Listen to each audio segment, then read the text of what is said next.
নমস্কার, daily wisdom with মৃগাঙ্কাতে আপনাদের সবাইকে স্বাগত। আজ আমি আর হাজব্যান্ড একটু বেরিয়েছি, একটা কাজে বেরিয়েছি।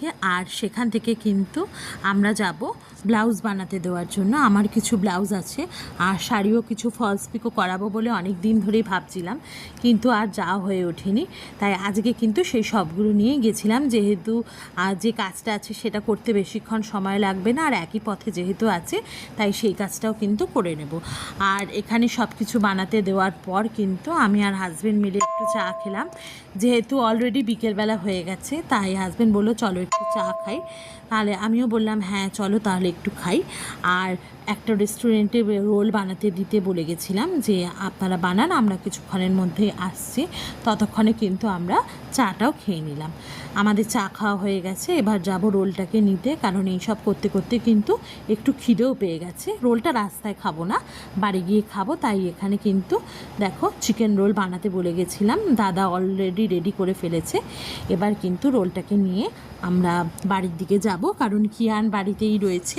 ও যেহেতু ঘুমোচ্ছিল আর আমরা যেহেতু কাজেই এসেছিলাম, সে কারণে কিন্তু কিয়ানকে আজকে আর নিয়ে আসিনি, মায়ের কাছেই রেখে এসেছি। তাই খুব একটা বেশি সময় কিন্তু আমরা রাস্তায় একদমই নষ্ট করিনি। আর রোলটা কেনার পর কিছুটা এগিয়ে গিয়ে হাজব্যান্ড বললো চলো একটু মিষ্টি কিনি, কারণ অনেক দিন মিষ্টি খাওয়া হয় না আর বাড়িতেও মিষ্টি সেরকম নেই। তাই রোলটা কেনার পর চলে গেছিলাম কিন্তু মিষ্টির দোকানে, সেখান থেকে মিষ্টি কিনলাম। আর হাজব্যান্ডকে বললাম তুমি একটা খেয়ে দেখো কীরকম, কারণ জানো তো এখন গরম রয়েছে, তাই কিছু কিছু মিষ্টি না অনেক সময় হয় খারাপ হয়। তাই সেটা কেনার আগে হাজব্যান্ডকে বললাম তুমি কিনছো কিন্তু একটা খেয়ে দেখে নাও যে একদম ঠিকঠাক আছে কিনা, না হলে আমরা অন্য মিষ্টি নিতে পারবো। তাই হাজব্যান্ড এখানে মিষ্টি নিল, আমাকেও একটু দিল। আর তারপর কিন্তু আমরা মিষ্টি কিনে একদম বাড়ির দিকে চলে গেছিলাম, কারণ মা ফোন করেছিল, কিয়ান কিন্তু ঘুম থেকে উঠে গেছে। আর এরপর কিন্তু কিয়ানকে নিয়ে আমাদের পড়তেও যেতে হবে, যেহেতু আজকেও টিউশন আছে। তাই আমরা লেট করিনি, মিষ্টিটা কিনে কিন্তু একদম বাড়িতে চলে গেছিলাম।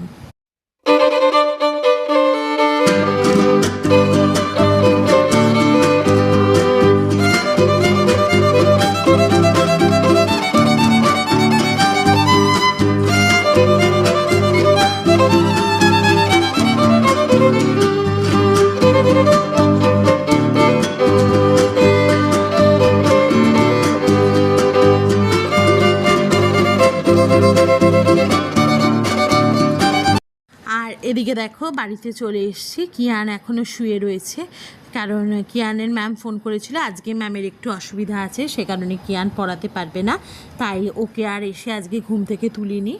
আমরা একটু রোলটা খেয়ে নিলাম, মাকে বললাম ওঠো রোল এনেছি, মা একটু শুয়েছিল।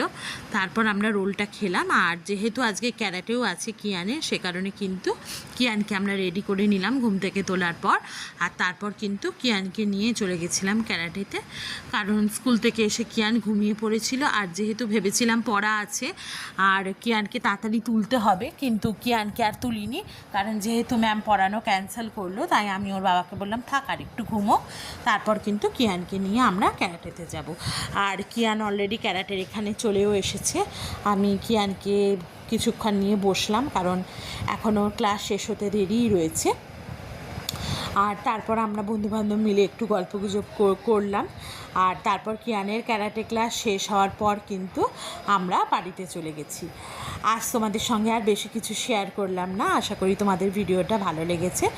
আর এভাবেই আমার তোমরা পাশে থেকো, চ্যানেলটাকে সাবস্ক্রাইব করো, ভিডিওটাকে লাইক করো, আর আমাকে অনেক ভালোবাসা দিও। আজকে আসছি।